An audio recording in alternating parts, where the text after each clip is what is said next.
کرنے کی اور اس پر عمل کرنے کی توفیق عطا فرما۔ میں باوجود بیمار ہونے کے کافی دیر میں نے تقریر کر لی، حالانکہ اتنی تقریر مجھ سے ہوتی نہیں، تھوڑی تھوڑی دیر کے بعد میری سانس ذرا سی اٹک جاتی ہے اور پھر زور نہیں لگتا۔ اور یہ بھی میں آپ کو بتا دوں کہ میں 1 سال سے ڈائلیسس کرواتا تھا، 1 سال سے مکمل بستر پر تھا۔ میں عمرہ کرنے کے لیے گیا، یہ بات میں آپ فائدے عام کے لیے، اپنی کرامت نہیں بیان کر رہا ہوں آپ کے سامنے، یہ تاکہ لوگوں کو، عام لوگوں کو فائدہ ہو۔ ڈائلیسس ایسا مرض ہے کبھی جاتا نہیں، بلکہ آدمی کو لے جاتا ہے۔ ہفتے میں 3 ڈائلیسس میرے ہوتے تھے، ٹبا ڈائلیسس جو ہے وہاں۔ تو اب مدینہ شریف میں گیا اور اس غرض سے گیا چلیے وہاں دعا کریں گے سرکار کے یہاں درخواست پیش کریں گے صحت یابی۔ وہاں گیا تو مدینہ شریف میں ایک اسپتال ہے بہت بڑا، کنگ فہد اسپتال، اس میں ڈائلیسس ہوتا ہے جو عمرہ کرنے والے۔ میں وہاں گیا ڈائلیسس کروانے کے لیے۔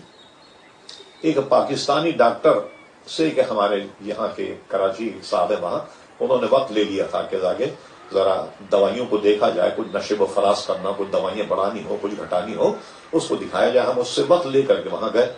جب گئے ان ڈاکٹر کے پاس تو وہ آگے تھا اس کی گلی میں، اسپتال کے نکلے پیدل، تو اس کے یعنی اس کا کمرہ جو تھا وہ بائیں ہاتھ پر ذرا آگے چل کے تھا۔ ایک سامنے سے ایک صاحب آ رہے تھے، سوٹ ووٹ پہنے ہوئے آئے، سامنے آئے تو وہ مجھ سے بغل گیر ہوئے اور ہاتھ چوما اور کہنے لگے آپ مجھے پہچانے؟ میں نے کہا معاف کیجئے بھائی، میں آج کل بیمار ہوں اور پہچانا نہیں میں۔ پہلے آپ یہاں کیسے آئے؟ تو میں نے کہا بھائی میں گردے کا مریض ہوں، ڈائلیسس کروانے کے لیے آیا ہوں۔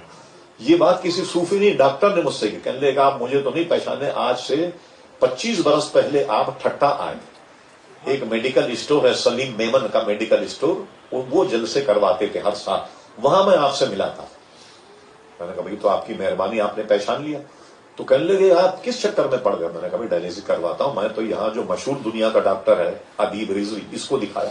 اس نے مولانا جینے کا طریقہ یہی ہے کہ آپ ڈائلیسس کروائیں، اس کے علاوہ کوئی طریقہ نہیں۔ انہوں نے کہا نہیں، آپ بتائیے کہاں رہتے ہیں؟ یہاں۔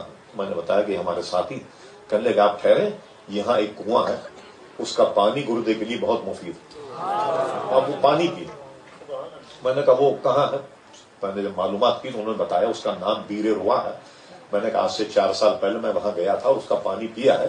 تو آپ ڈاکٹر ہیں اور آپ کی بہت دور پوسٹنگ ہے، آپ کو 4 گھنٹے بھی اپنے اسپتال جانے میں لگیں گے، تو آپ جائیں اور میں وہ پانی منگوا لوں گا۔ پھر میں نے کسی کو بھیج کر وہ پانی منگوایا۔ 6 مہینے سے میں وہ پانی پی رہا ہوں، تو اس پانی کے پینے سے میرا ڈائلیسس الحمدللہ ختم ہو گیا۔ جو ڈاکٹر بھی دیکھ کر کہتے ہیں کہ ہماری تاریخ میں کبھی ہم نے نہیں دیکھا کہ ڈائلیسس کسی کا ختم ہوا، یہ مدینہ شریف کے پانی کی برکت ہے۔ وہ ہے بیر روحا کہلاتا ہے۔ مدینہ شریف جب بدر شریف کی طرف جائیں تو دہنے ہاتھ پہ ایک بہت کچی آبادی ہے، بالکل چند مکان نظر آتے ہیں ورنہ میدان ہے پورا، تو اس کا نام ہے روحا، اس کنویں کا۔ تو بیر چونکہ عربی میں کنویں کے کہتے ہیں تو بیر روحا کے نام سے مشہور ہے، تو میں وہ پانی پیتا ہوں۔ اور جو بھی گردے کا مریض ہوں میں اس کو یہی کہتا ہوں کہ بھائی مدینہ شریف میں کوئی آپ کے جاننے والے ہوں یا حج کرنے جاتے ہیں تو یہ پانی منگوائیے اور پیئے آپ، انشاءاللہ تبارک و تعالیٰ آپ کا ڈائلیسس ختم ہو جائے گا۔ میرا تو بہرحال ختم ہو گیا اس سے الحمدللہ، اب مجھے ضرورت نہیں پڑتی۔